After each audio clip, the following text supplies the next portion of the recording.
today is our day to have a long, good discussion. I listened to your speech. In fact, I want to, if I can, and with your permission, I want to preface the entire evening of when you made that speech. I watched it, almost every person's contribution. And it was kind of funny that right to the very end, where instead of the speaker, the honorable speaker, asking, is there anyone willing to speak? Usually he says it twice. Am I fair in saying that? Is there anyone willing to speak? 3 times, yeah. And but after the last contribution, he went straight to the premier, as in closing statements. And you stood up, basically, and for him to recognize you, so the premier had to sit. And during that time, and I just wanted to preface that aspect of it, because it wasn't even given, it wasn't 3 times, it was only 2 times. Not even that time that he asked. You had to stand up, get recognized, and then he had to ask the question. But long story short, you got up and you expressed your sentiment, saying, look, one of the most divisive things that are happening right now in the Cayman Islands is this issue with the cruise berthing facility. You did your best to try to identify people within your community as well, that not only are from the lower stratas of life, but those that are educated. And you sent out a WhatsApp to almost 200 individuals. I believe it was 100 odd. No, I was contacted. Contacted by. Yeah, but when okay. when I got the legal brief, I just went down my phone and just forwarded to people randomly. Right. And that was where I got back 17 young people. And I got back 18, but one was a person who was in my phone list, who actually a person who only has residency, and they have no say. But he and his wife answered me back as well. But what kind of got to me was all these young people were saying, and there was 5 young people, of which 2 I happened to have paid for their books for them to go through UCCI and get their associates. And when you hear young people saying, they said to me, we'll answer this, but it won't make no difference because they're going to push this down their throat. It's all about money. And we don't think Cayman has any future for us. We're looking about our British passport. And one of them even said, I'm coming to borrow some money from you to get my British passport because I'm getting out of here. And that young person is the child of a mother who raised that child by herself.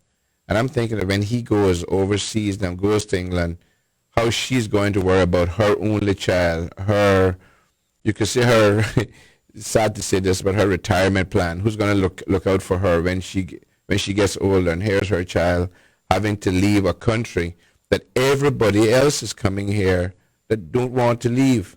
In fact, this is the only country in the world. I know a friend of mine who went to Bermuda to work, had a work permit for 5 years, I think it was. And 6 months before the 5 years was up, got to receive a letter from immigration saying, 6 months from now you'll be going. There'll be no extension, nothing like that. And here's the only place in the world where I know if the immigration board turns down someone, you can appeal until Jesus takes off his short pants. And it's as if we can't tell someone, look, you've enjoyed your 7 or 9 years here, it's time to go home. This country can only absorb so much. And if you've been here 7 years, 9 years, you've had time to identify someone and train them to move. So if you have to move on, it shouldn't hurt the company because you should have trained someone to take over.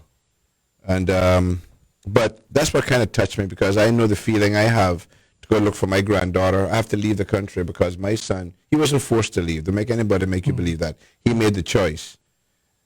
But to better himself and to move in his mind where he should be moving, he left.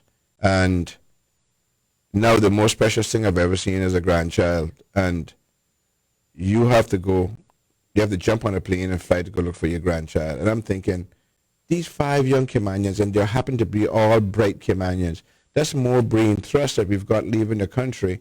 And there's 5 young people that they can't say is lazy. They can't say give attitude. They can't say give problems.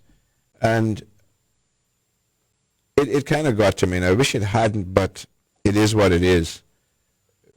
Young Caymanians, if you talk to them all over the street, that's the general feeling. What is there in this country for us? Nothing is being done for us. It's only lip service, and it's only superficial. And I think I read what came from a lady. She had to move over, her and her husband, her 2 younger kids, and her 2 older children happened to be in university on government scholarships. They came home for the summer, couldn't get any jobs. Now they're graduating next year. So when they come back home, and her 2 older children want to come back home, they're not wanting to stay in the USA. They're wanting to come back home. And what's going to be said to both of them? Oh, you don't have any experience.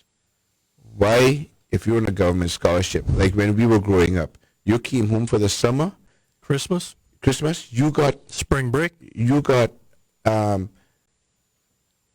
experience.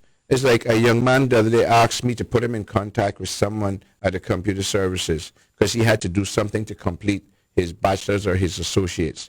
And he said, I am not looking any money. I am just looking work experience. And when you get the work experience, we're not talking about shuffling papers. It's actually sitting with someone doing the real work. So oversee the person or whatever. Sit beside them. Okay, this is what happens. This is what we need for our young people. And all of this is leading up to that they're feeling very disenfranchised. And I've always told people, when you have uneducated people being criminals, you can catch them. But when you have smart people and educated people being criminals, it's difficult for the police because they're not stupid. And when you hear some of the things that they're saying, it makes me worry. It gives me concern. Like I said, I remember 3 or 4 years back, Mr. Miller, the MLA, Ezra Miller, stood in Parliament and said what he was hearing on the street. And the Compass and all kind of people took him apart for highlighting this. And it was a good thing that he said it, because I was about to say the same thing, because I was hearing the same thing in Georgetown and West Bay. And he was saying that he was hearing it in Northside and East End. So we better pay attention, and we better stop shortlisting our young people, because they're fed up. They really and truly are. And the amount of young people who, and I think they have woken up. The majority of them have woken up. This port thing, God works in mysterious ways. The amount of young people who just walk up and touch my arm and says, thank you, sir. Thank you, sir. Thank you, sir. And my thing is, you registered to vote? I would say 30% says yes. And when they say no, I says, you know what you have to do, because if, and I don't think it's going to fail, this fails is because of your fault. Because you could have registered to vote. So you registered to vote now, so at least in 2021, when these people push this through, then you can punish them back. The horse will be at the gate, but you don't make them sit down and they'll do other projects that could probably do the environment just as bad or whatever. And I have to quote Guy Harvey, who has a research thing here. Don't risk what makes Cayman unique. If you don't want to listen, and I know our Caymanian people, they don't like to listen to the locals. They rather listen to someone from overseas.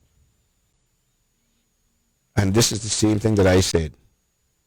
They cannot, the EIA report, and that was from the 2015, and the plans have changed since then, say unlikely. It doesn't say it will not happen. Unlikely, that is the word. Now, possible, maybe. So, loose language. Yes. Why take a chance with what we know? Why take a chance? Because if that goes, you can look at the Bogasan Road. You can look behind the Marriott. There's other places you can look. There's no bringing it back. And then guess what? What do we have left? Stingray City. And that's it. And that's already being kind of overcrowded. And they want to bring... It's already overcrowded. It's already overcrowded. And you're talking about bringing more people. I'm saying to myself, this could be dangerous. It could affect many things and our infrastructure. And I have one gentleman in my constituency, and Mr. Ebanks said to me, why did I not contact him? But I didn't really contact anybody on purpose directly, but I knew where he stood. And he in the campus explained, and I respect what he says, I respect where you're coming from. And that's the kind of discussion that you need to have. Respect each other. Don't need to get things, whatever, but that's typical of Mr. Ebanks. He's always been level-headed. Don't push him, don't try to back him, bully him or whatever, but because you won't do that. But he can sit, he's a young man that you can sit and have a discussion with. And his points, his thing is very valid, but nowhere in anything did I see the decline in tourism that he's worried about. There won't be a decline according to what these people said when they sat in the town hall meetings. Now, you said something just now that's another concern for a lot of people out there, and that's that why is it if you're going to do a brochure, it is your job as the government to educate your people, not try to mamigate them or not try to put blinders on them. Why isn't that EAB included in that booklet? And that is the problem with a lot of people out there. What has concerned them that over the last year, since they've made up their mind that they're going to do this port, one minute they say this, the next minute they say that. They avoid saying certain things, and they're only saying things that they feel that they want you to hear. And that's the problem. And at the end of the day, I keep telling everyone, my simple line is, there's a possibility that it could affect the 7 Mile Beach. Let's stop it. I don't have to go any further than that. If there is a possibility, I am not willing to take that chance. And their report says that is the chance that it could. So if there's a chance, I don't want to take that chance because there's no bringing it back. And the first people who will run and leave this country will be those cruise lines because they're a bunch of sharks. The way they operate, everything is about the bottom line. Mm-hmm. Go on the cruise ships and listen to what the staff will tell you about these various islands negatively. You're coming into our shores and you're telling the people on the boat negative stuff. Don't do this, don't do that. And we here, we're so soft.